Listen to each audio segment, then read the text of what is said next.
اور 21 مرتبہ آپ نے سورۃ اخلاص پڑھنی ہے، اور ایک سلام کے ساتھ آپ نے 4 رکعت نوافل ادا کرنے ہیں۔ 4 نوافلوں کی نیت آپ نے اکٹھی کرنی ہے، یعنی ایک سلام کے ساتھ آپ نے 4 رکعت نوافل پڑھنے ہیں۔ سورہ فاتحہ کے بعد 5 مرتبہ سورہ کافرون، 21 مرتبہ سورۃ اخلاص پڑھنی ہے، رکوع سجود چلے جانا ہے۔ اسی ترتیب سے، اسی طریقہ کار سے آپ نے ہر رکعت ادا کرنی ہے، اور پھر سلام پھیر کے اسی جگہ بیٹھ جانا ہے، اور 313 مرتبہ آپ نے اللہ کے صفاتی نام پڑھنے ہیں۔ اللہ کے یہ صفاتی نام کیا ہیں اور انہیں پڑھنا کیسے ہے، یہ بھی توجہ سے سن لیں۔ بسم اللہ الرحمن الرحیم، یا اللہ یا رحیم یا کریم، یا اللہ یا رحیم یا کریم۔ آپ نے ان تینوں ناموں کو اکٹھا پڑھ کر ایک تصور کرنا ہے، اور اسی ترتیب سے، اسی طریقہ کار سے آپ نے 313 مرتبہ اللہ کے ان صفاتی ناموں کا ورد کرنا ہے۔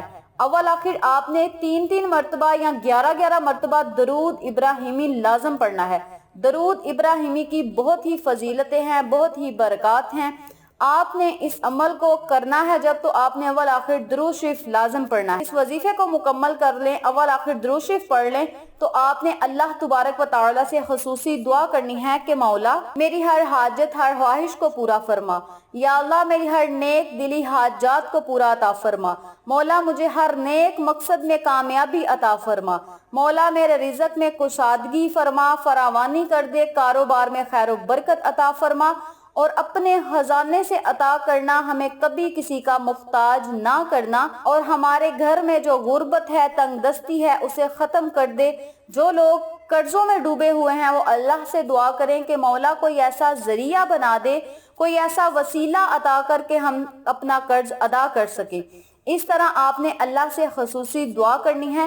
انشاءاللہ اللہ پاک آپ کی ہر دعا کو ضرور سنے گا اور قبول فرمائے گا، اور آپ پر اپنی رحمت کا سایہ ہمیشہ قائم و دائم رکھے گا انشاءاللہ۔ اسی کے ساتھ ساتھ میں آپ کو آقا علیہ الصلوۃ والسلام کا ارشاد مبارک سناتی ہوں۔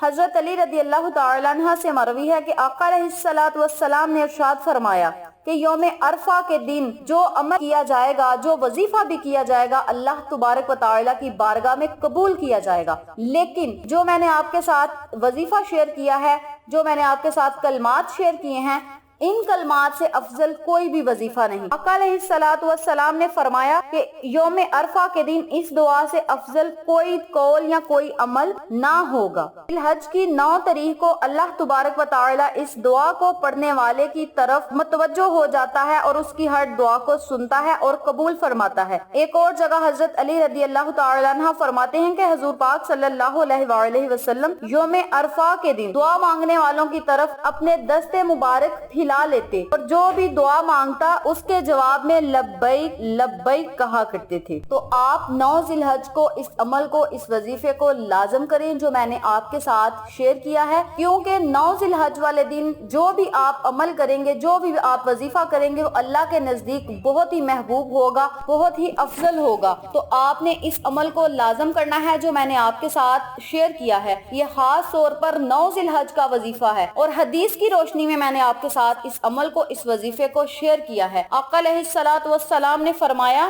کہ یوم عرفہ کے دن اس عمل سے، اس وظیفے سے افضل کوئی وظیفہ نہ ہوگا، کوئی دعا نہ ہوگی۔ تو آپ نے یوم عرفہ کے دن اس عمل کو، اس وظیفے کو لازم کرنا ہے، اپنی خواہشات کا اظہار اللہ سے کرنا ہے، اللہ سے رو رو کر، گڑ گڑا کر مانگنا ہے۔ انشاءاللہ اللہ پاک آپ کو ضرور عطا کرے گا۔ جو چیز آپ کے حق میں بہتر ہوگی، رب کریم آقا علیہ الصلوۃ والسلام کے صدقے ہم سب مسلمانوں کو ضرور عطا کرے گا انشاءاللہ۔ تو یہ تھی 9 ذی الحج یعنی یوم عرفہ کے دن کی فضیلت و برکات، وظیفہ و فوائد جو میں نے آپ کے ساتھ شیئر کیا ہے۔ امید کرتی ہوں آپ کو میری ان تمام باتوں اور وظائف کی اچھی طرح سمجھ آ چکی ہوگی۔ اگر آپ کو میری کسی بات کی سمجھ نہ آئے تو آپ کمنٹ باکس میں پوچھ سکتے ہیں، ہم آپ کی رہنمائی ضرور کریں گے۔ اس کے علاوہ اگر آپ کو ہماری آج کی ویڈیو پسند آئے تو کمنٹ باکس میں اپنی رائے سے ضرور آگاہ کیجیے گا، اس سے ہماری حوصلہ افزائی ہوگی۔ آخر میں اللہ سے دعا ہے اللہ ان تمام باتوں پر مجھے اور آپ تمام سامعین کو عمل کرنے اور دوسروں کے ساتھ صدقے کی نیت سے شیئر کرنے کی توفیق دے، پنجگانہ نماز پڑھنے کی توفیق دے، صراط مستقیم کے راستے پہ چلنے کی توفیق دے اور سنت ابراہیم کو پورا کرنے کی توفیق دے، آمین۔ اگر آپ کو ہماری ویڈیو پسند آئے تو اسے لائک کریں، شیئر کریں، ہمارے چینل کو سبسکرائب کریں اور ساتھ موجود بیل آئیکن کو ضرور دبا دیں تاکہ میری ہر نئی آنے والی ویڈیو کی اپڈیٹ آپ تک بآسانی پہنچ سکے۔ انشاءاللہ پھر کسی نئے وظیفے یا اچھی معلومات کے ساتھ آپ کی خدمت میں حاضر ہوں گے، تب تک کے لیے اجازت دیں۔ السلام علیکم ورحمۃ اللہ وبرکاتہ۔